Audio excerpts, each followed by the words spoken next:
Hey, girls, and the few guys that are here. Good to see you again. Welcome to Chat with Jen. And sometimes I tell tales. I think tonight might be a little of both. I came in here to do a video and realized, hey, I didn't brush my hair after it dried out from the shower. Anyway, what's on my mind? Eating and diabetes. Because I joined this group on Facebook it was supposed to be recipes for diabetics. But wouldn't you know, I did not see one recipe on there. It was all, somebody would post a question about what they should eat or something, and then 100 people would come back and say, oh, you should eat this, you should eat that. Well, if you're really that bothered and really don't know how to eat, I know my doctor, when he diagnosed me with diabetes, sent me to a nutrition class, and it was free. So I would advise you, if you really don't know how to eat, don't go to the internet, go see a nutritionist. Yeah.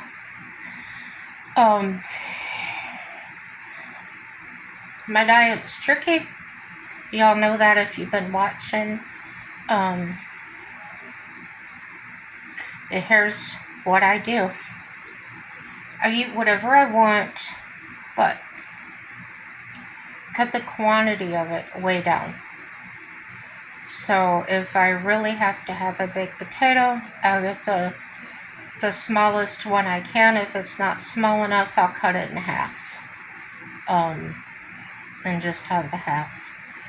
So a lot of them were asking, what kind of bread do you eat? So many people were saying rye.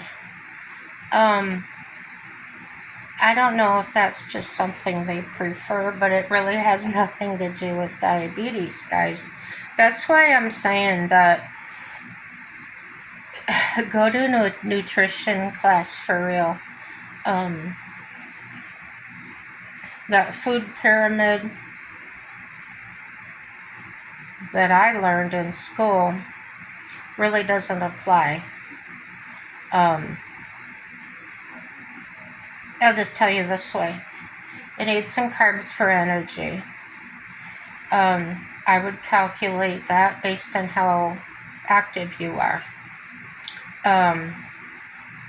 If you're more sedentary like I am, try to cut them out mostly. If you're high energy, you're exercising, you're going all the time, you could probably afford to eat a little bit more. But the way to find out, go to a nutritionist, and I'm being for real. Go to somebody that can help you calculate what types of food would benefit you. I also read there was a girl on there, and she decided to try the cottage cheese everybody was raving about, and come to find out, the texture of cottage cheese grosses her out. So I suggested, if you really want to keep trying it, to get the small curd. I know if I get when I could eat it, I can't eat it anymore because my taste buds have changed. But I used to get it's Michigan brand, and they had the small curd. It's a little bit drier. It's more like, it's creamy. So it would be more the texture towards, I don't know how to explain it. More like a spread than the big old cottage curdles. So there's a way around things, and find what works for you. If you if you're just asking to be asking and you just want to start a conversation, go for it. But if it really concerns you, you're really stressed out, don't know what to do, I'll give you a few. Where I lived, we had a Kroger, and this bread wasn't sold at Walmart, it was at Kroger. And it was Sara Lee delightful. And you could have 2 slices of that compared to 1 slice of any other bread. So carb-wise, you could have a whole sandwich if you wanted it. So there's a lot of people doing this keto thing because they think it's healthy. From what I've read, keto is temporary. That's not something that you should stay on your whole life. It can do damage to your body. So eat everything you want to, but keep it in moderation. I like to think of my stomach as the size of my fist. So if I open my hand, this is the amount of food that I should have. And if I want more food than that, then I make it vegetables or salad, with either no dressing or a little bit of red wine vinegar and a little bit of vegetable oil, or olive oil, whichever you prefer. That's totally up to you. I have used the store brand retail salad dressings before, but the sugars are very high in them, and the sodium can be very high. Don't go fat-free. Don't go sugar-free is my advice. That's what I learned in nutrition class. Sugar-free, which is what I was doing when I first was diagnosed, you're changing one thing for another, and too much sugar is never bad. It's never good for us, but sugar is better for us than the alternatives, okay? If you like the zero type colas, beverages, whatever, it's up to you. Everybody to their own. Personally, I tried some. I got about through 6 cans of them, and by then it was tearing up my stomach. And no, they weren't all in the same day. So I drink regular flavored things. I put a little sugar in my tea, and I don't deprive myself of things, because then when I do give in, I would probably way overdo it. So also what I found out with myself was sugar-free things made me feel more hungry. And that didn't make any sense either. Pasta leaves me very hungry.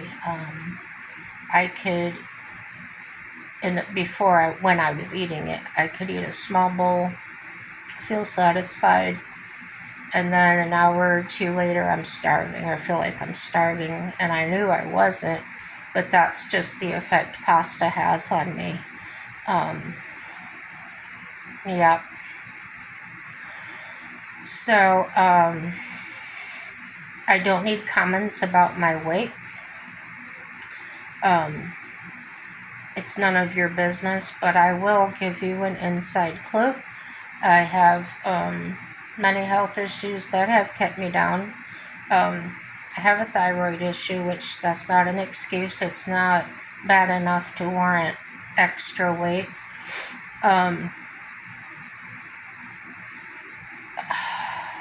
I don't know. Me and the doctors are still trying to figure out, but literally, um, at times, I have actually lost and gained. Uh, like I could lose 40 pounds in a week, like 6 days, 7 days, and then the next week put on 45. So, eating exactly the same way. So, um, I fluctuate.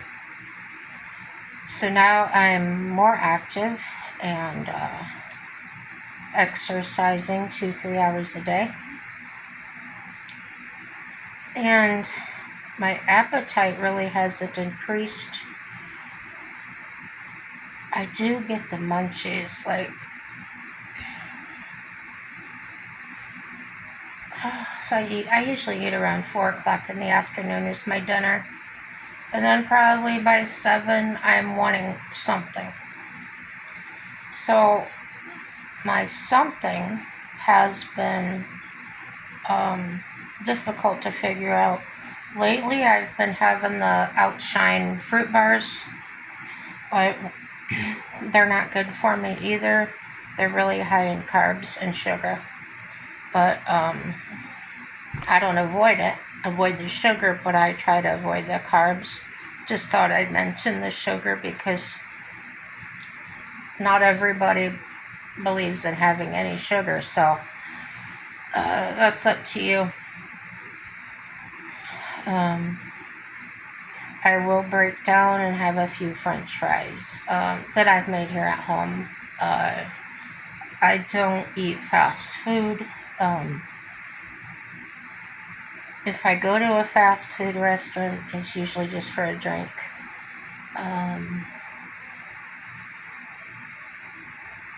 Yeah, that's about it for that. If I eat in a restaurant, you order 2 eggs, they send with it hash browns and toast and all that. I usually don't touch the toast, and I'll just eat a couple of bites of the potatoes. Well, I don't know about a couple. I'll eat enough potatoes to have a bite with every bite of my egg. So there's usually a lot of hash browns left over, and I don't bring them home. And as far as proteins, you're hearing from me. I have diabetes, I have heart failure, and I have kidney failure. And all 3 of those require a different type of diet. So it's been tricky finding something that is okay with all of those issues. So my protein can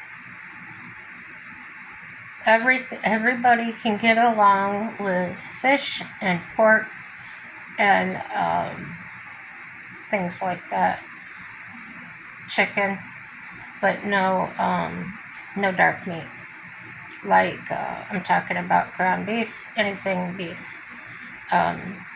And the reason that is, it's hard for the kidneys to break that down. It's harder on them than the other meats, proteins. On that note, I wanted to mention that my kidney failure is getting worse. I'm almost to stage 4 now, and I'm very frightened about that. But I keep saying, you know what I say, everything's going to work out for our good, and it really will. And if it's time to go home, I'll go willingly. Yeah, take me out of this crazy world, right? Or keep me here and use me for what I'm supposed to do. So, yeah, everybody's got an opinion, and no matter what subject we're talking about, that's what they're going to do. Smoking, non-smoking, marijuana, no marijuana. And with me, it all boils down to this. You got you and yours, and I got me and mine. And there's different strokes for different folks. And if you want to go do something, unless it's horseback riding or something I'm interested in, keep it to yourself. In other words,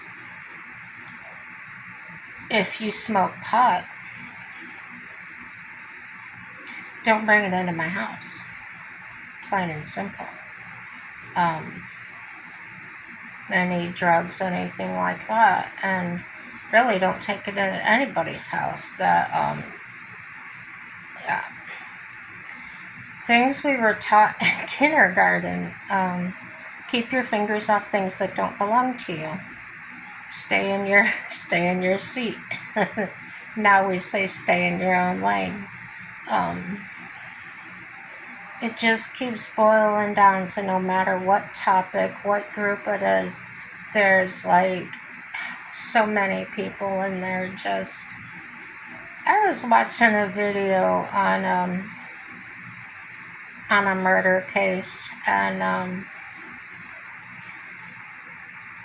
nobody in the comments appeared to me and a few other people in the comments that they were actually paying attention to what was going on and what the case was about. It was a horrible, horrible thing that happened.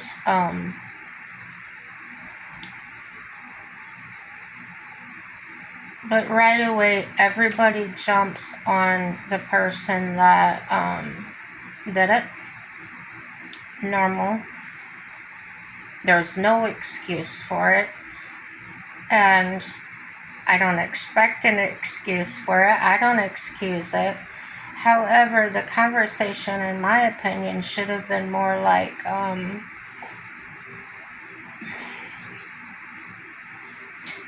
God deals with us.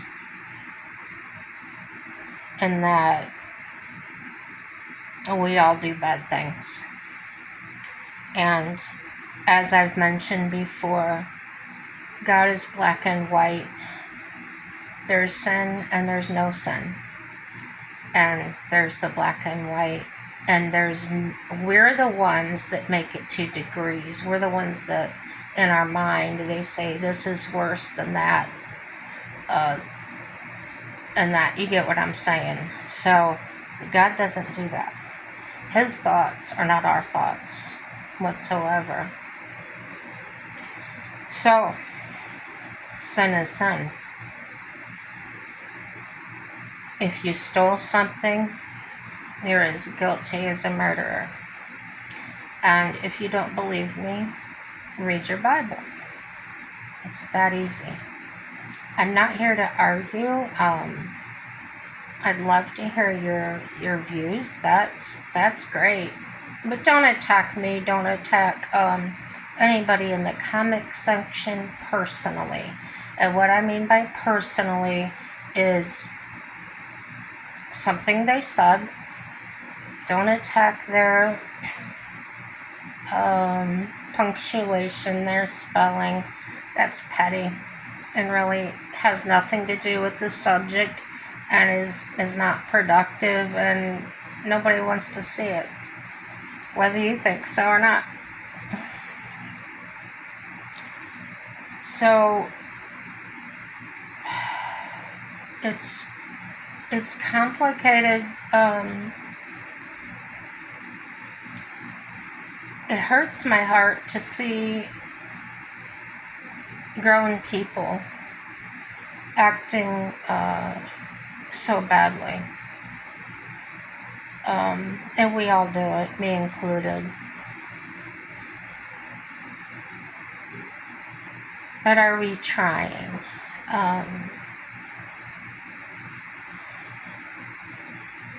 For instance, I recognized there was something wrong with myself. I went and got checked out. I end up on psych meds. I end up therapy.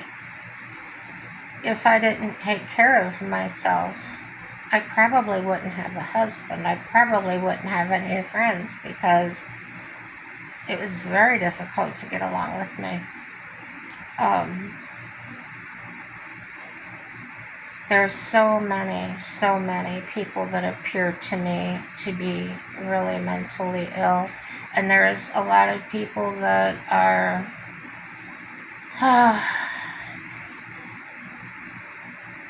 they follow the mentally ill like that's the way to be, or they're that desperate for companionship. I don't know.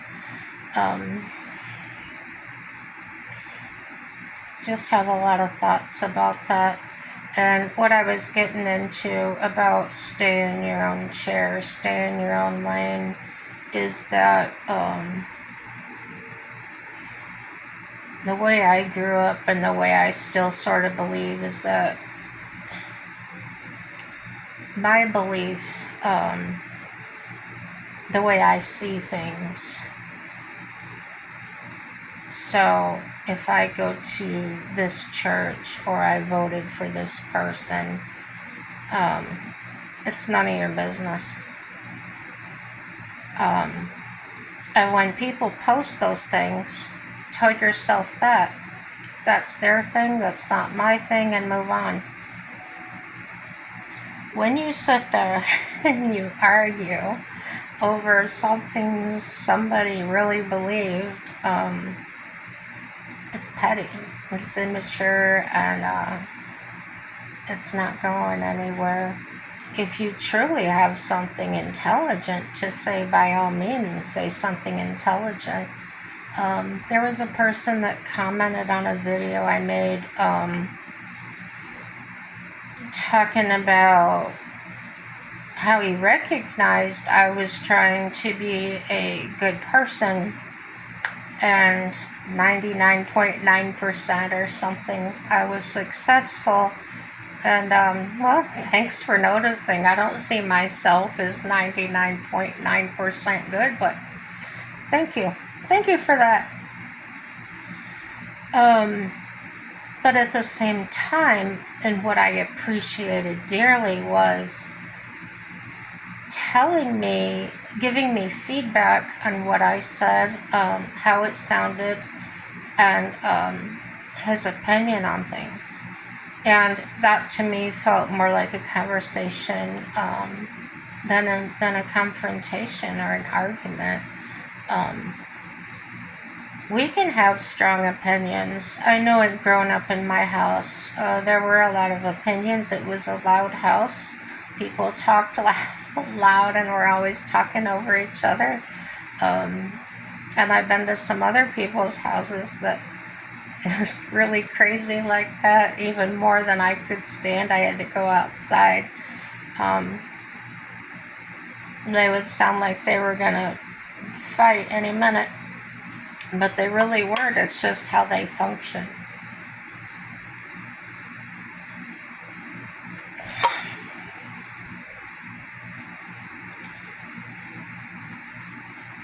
You're driving down the road. Somebody throws something out of the car. Not at you, they just throw it out like a cup or something. And you're more or less like a kid in elementary school. I'm telling.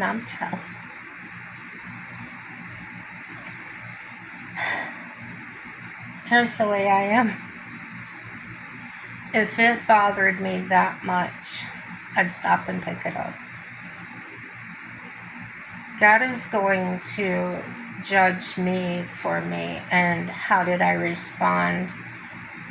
He's not going to judge the person that threw it out. No. I mean, he's going to judge them, but how do I say that? It's not going to be, oh, what did they do to you, and poor you, and things like that.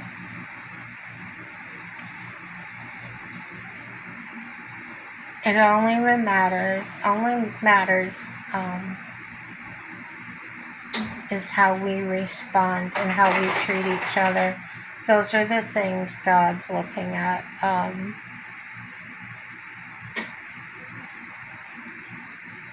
Everybody's forgiven when they ask for it. And it's a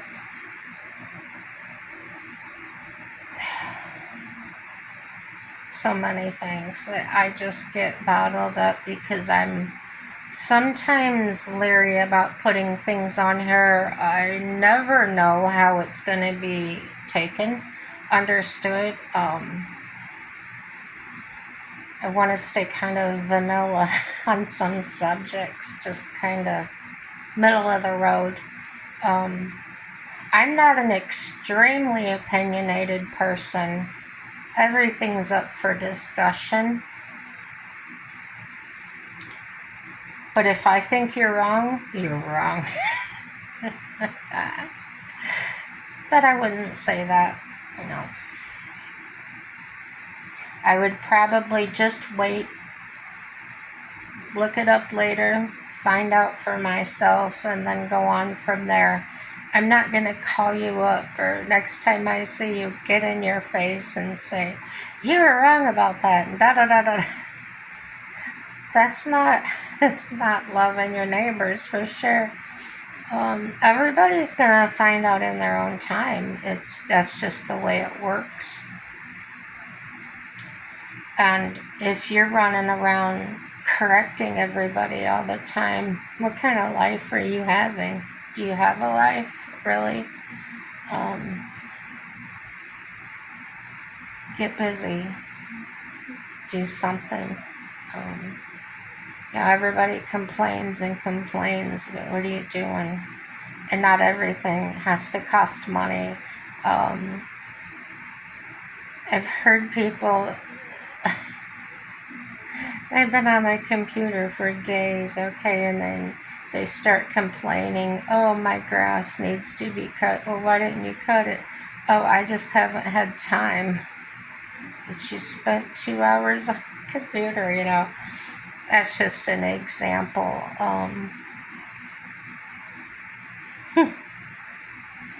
Yep. Well, that's my getting everything out for the night. I'm gonna go to sleep. And don't worry, whatever happens, it's gonna work out for our good, guys. It really will. And have a happy day. Bye bye.